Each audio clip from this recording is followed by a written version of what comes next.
السلام عليكم ورحمة الله تعالى وبركاته. في هذا الفيديو إن شاء الله نوريكم كيفاش نخدموا هاد البواني ديال الكسوة ولا ديال الخميجة ولا أي حاجة بهاد الدونطيل بطريقة راه سهلة وبسيطة. تبعوا معنا الفيديو حتى الآخر، وما تنساوش يجيو كومونتير واشتراك في القناة باش يوصلكم كل جديد، وبالتوفيق للجميع إن شاء الله. كنحتاجو واحد البواني بحال هذا، قياس العرض ديالو 14 سنتيم. بالنسبة للقياس الطول ديالو على حساب القياس الكم ديالنا. كنحتاج واحد الطرف ديال الدونطيل بحال هذا، كنهرسو ديك البواني ديالنا على جوج كما كتشوفوا. كنعملو واحد الكلاصاج ديالنا هنا.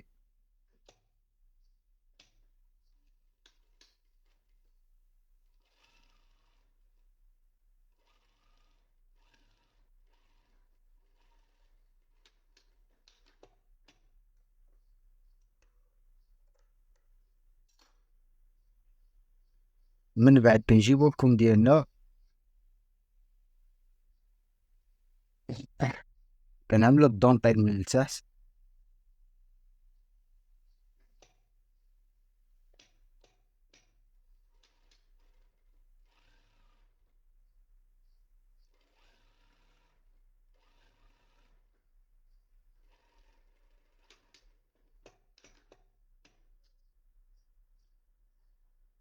من بعد كنديرو له واحد النقشة،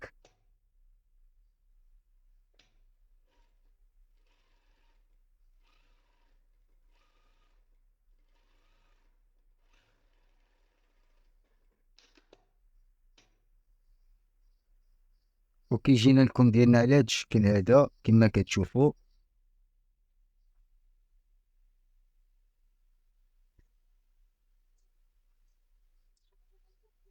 وما تنساوناش يجيو كومونتير واشتراك في القناة باش يوصلكم كل جديد، وبالتوفيق للجميع ان شاء الله.